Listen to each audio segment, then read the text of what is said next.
there's a huge shift at the moment, I think, towards more kind of community-based communication and learning, and where maybe once before what was definitely like the accepted most effective way for someone to start a creative business was more or less start a blog, start an email list, Mm-hmm. and then sell one-off kind of courses and all that kind of stuff. Well, what's your take on where we're kind of heading? Like, I wonder whether the blog and the email list of last decade is maybe going to become, or maybe not become, maybe live side by side with communities and podcasts that are much more sort of, I don't know, kind of human and personal and all that kind of stuff. What's your take on where we're going?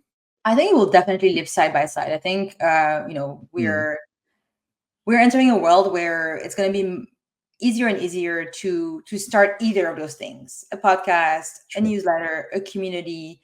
And I think that's really like the vision, or like maybe the principle that we really believe at Circle, that is like, just start somewhere. Like, and we want to help you throughout your journey. Like, whether you're just starting as a creator and you want to, you write, maybe you're writing, and you want to start a newsletter, because we don't have yet a newsletter feature. Right? Maybe I shouldn't talk about that too much, but see you in 6 months. Oh, does that mean it's coming? I haven't been briefed, but secret reveal. Starting you should be able to start wherever you want. And some people now are starting communities from scratch. And I think it's super exciting to see maybe like founders or people who have traditional business who want to start a community as a side project, or people who have an audience already, but they're like, something is missing here. Like, I feel like I want to be able to connect with my followers in a more authentic way. I want them to connect with each other, deliver value to each other. And so I think there's kind of like multifaceted, kind of like plural way of building as a creator that tools like Circle really make possible. Obviously, it's just a tool, and you have to do the work. But yeah, in terms of like the newsletter, the podcast, I think it's just a matter of like, what are you good at? Like, what do you have the time for? Because not everybody wants to build or run a community. Like, not everybody wants to be hosting gatherings, rituals.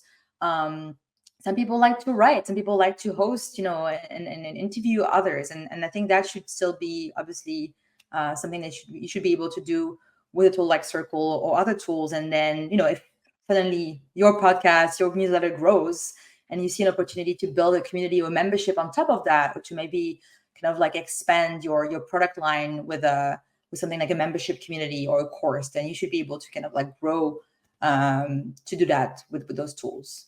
So I think we're going more towards more flexibility, and I don't think communities or community businesses or course communities will ever replace like those great more content-led businesses that exist. I think there's something really interesting, that crossover though, isn't there, around I feel like in the olden days, part of the reason that blogs did quite well, only part obviously, but there's the community aspect that you got around a blog in the comments. Like, blog comments were huge when I started blogging. You used to get people writing in all the time.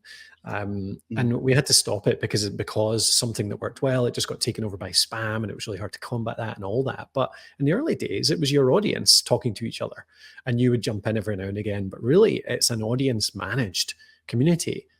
And YouTube is similar. It's why YouTube gets more kind of community engagement really than podcasting, because it has one place to go and write the comments, and you can interact with other people in the community too. So there's definitely something around being able to run a community like in Circle or elsewhere, whereby you're not even managing it. Like you said that, Mathilde, it depends on your aptitude towards running events and being involved as much yourself, but offering up that place where at least your audience can talk to each other somehow, where all you do is post the content. You post videos, podcast episodes, and somehow that becomes the central space for the conversation, as opposed to these channel-based conversations. I'm not sure how that would work longer term, but it'd be lovely to have something like that ties them all together. Yeah. We do see communities that have this idea of, you have location-based spaces. So you're a creator, you have an audience, you start a community on Circle, you might be hosting specific like exclusive content types in there, but there's also this idea of like, it's the place where you go if you want to meet others who are part of this community, and you can, just find each other and self-organize depending on where you're based, organize your own meetups. Like, again, you're doing on Circle, but then you meet in real life. And I think that's just a really interesting way to bridge the gap between kind of the online world, the in-person world, and without you, the creator, having to be involved in doing all the work. I guess it's just like you're facilitating connections between people in your audience based on location, based on interest, based on however you decide to set this up. I think it's we do see a lot of that in some of the communities that, again, are led by creators and that have this model of gathering people outside of like social. Yeah. I noticed, I was reading your community benchmark report from Circle, the 2024 one, and I was going through all the platinum communities, and looking into some of, like, basically, how they're running their business, essentially, just out of interest. And there was one that I came across in particular, and a few outside of the report. But the one in the report, I don't know if I'm allowed to mention the name. It's in the report. It's public. It's called Air Wiggles. We can edit it out. The report, we can totally mention it. What's the name of the community? Sorry. Totally. Air Wiggles. Air Wiggles. Okay, I'm actually not Air familiar Wiggles. with. Yeah. So the really interesting thing that I found about this community is that it was, well, I typed in airwiggles.com. And it took me straight to their community. So they're fully community first. And I've started to see that in a few more places. And I found that really, really interesting, because actually an entire sort of content brand theoretically could run out of a platform that is engagement first, right? So Colin, you're talking about how big kind of comments and stuff used to be, but that was when Blogger was big. Yeah. Correct me if I'm wrong. Where you had one login where you could go onto multiple websites and you could leave comments on them. And I guess Medium, in a way, has started kind of filling that gap a little bit, but it's still not, you don't own really your stuff, if you're putting it out onto these different platforms. But there's something interesting to me that I keep thinking about recently about content businesses that are just community first. Theoretically, the content that you're creating to put on a blog, could that actually go into a community as a long form post? Could the videos go into the community? You can cross post them on YouTube, and you can cross post a lot of this content in different places. But I just wondered if that was a trend that you had noticed at all, of people coming kind of new into the content world that are basically, trying to create something with their passion or their skill, but are actually starting with community first and then building out from there. Oh yeah, a lot. It's happening a lot, specifically in the past couple of years, 3 years. As we see more and more examples of creators who have built successful community businesses. It is funny, right? Because it's definitely becoming, as you see tools like Circle that help you like host all types of content, like you said, you can have your videos, you can have your courses, your discussions. That makes you think, why not just starting there instead of having 5 different tools and 5 different activities? I'm just gonna, I'm just gonna use one to host all the different types of content, to experiments. To one example that comes to mind is this membership community called 10x Designers. That is, so the founder actually had a bit of an audience on Twitter already, but instead of going out there and starting a YouTube channel or, just putting content out there, he just channeled everything through his community. So he's doing, regular events with design experts. You have a design critique kind of ritual in the community where you can post a piece of work and get feedback from the community and himself every single week. There is, challenges that you can participate in to kind of like sharpen your design skills, learn new tools. And that's really a good example of, like just starting with community, starting with this idea of like, you're going to like have a bigger transformation as a designer if you're learning from others, experts and peers in this place that is your home, versus doing it on YouTube from me, the creator. That's going to be very valuable, but it's very time consuming for me to have to create all the content, edit it. I mean, I've never done this, but I have friends who do, and who do that for full time. And it's a lot, right? Yeah. And also the monetization aspect is really important. In a community, in a membership community or course community, I mean, you set the price and you have recurring revenue. in a way that a platform like YouTube doesn't really let you. Again, very different business model, right? So yeah, it's a really big opportunity, and we do see a lot of creators starting with community first, like an engagement kind of tool first. Yeah.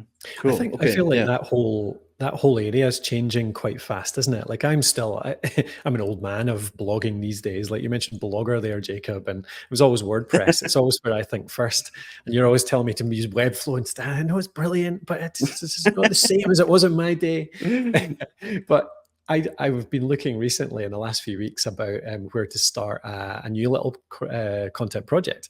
And actually, it almost makes the most sense. And it seems like most people are thinking this way, to start either with community first, like you're talking about, or even with growth first and communication first. So like Beehive, for example. Beehive seems to be the new hotness in terms of publishing in this way. And actually it's ostensibly, theoretically, email first, as in it's an email platform really, but many people are just creating their blog there now instead. So some of the emails might be non-public and go just to the either paid subscribers or subscribed subscribers, if that makes sense. But then actually other posts are just published on your Beehive website, and that becomes your blog. And it's like so much simpler, so much easier to do. But really it's thinking distribution first, as opposed to our old view 10 years ago of publish it and people will come.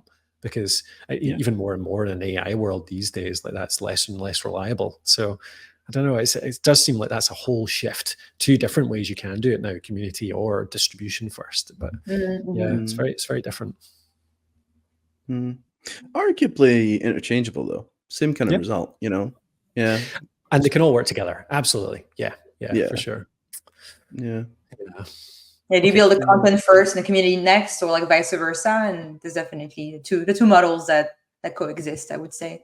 With one model that's a little bit more. But like you said, like even in the earlier days of blogging, like the big draw was the comment section and this idea of like connecting with others, seeing what others are thinking. And so I think we're going back to that. Hopefully. Hopefully. Yeah. All right. Yeah. Jacob, I mean, that's I was going to say any final things to. What were we going to say, Jacob? It was sorry. I was just to touch on AI and community. And this is just a personal feeling, but I actually think that the combination of sort of community, maybe actually smaller audiences, but more of them, kind of in these communities, more kind of, I don't know, personal, more human, more real kind of content like podcasting together. I think that might actually be the antidote to the inevitable future that we're going to have, that is kind of completely overwhelmed with generated content, not really knowing who to trust and what to trust. It's going to be a real problem, but I think that actually this shift towards more community-based kind of smaller communities online, not just big kind of social media platforms with black box algorithms and stuff. I think it's really necessary, and I think it's really important, because otherwise people aren't going to have places that they can gather. We're going to lose what made the internet special, which was people being able to kind of get together and talk about interesting things and share ideas and learn from each other. Right? Finding your niche of people and being able to trust, like, okay, those are real people I'm talking to, and those are like their opinion.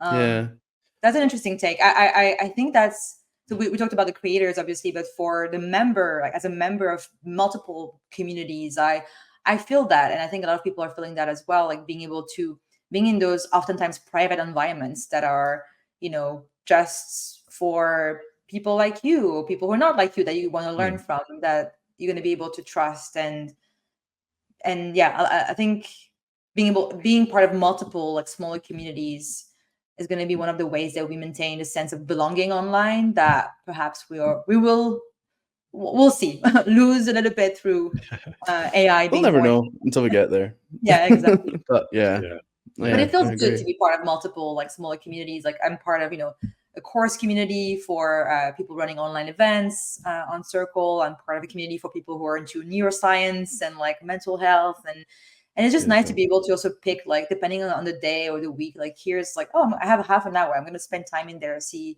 see what's new, or there's a digest happening, being delivered to your inbox every Thursday. Just being able to catch up with different communities based on your different plural interests that you have. I think it's just a beautiful thing.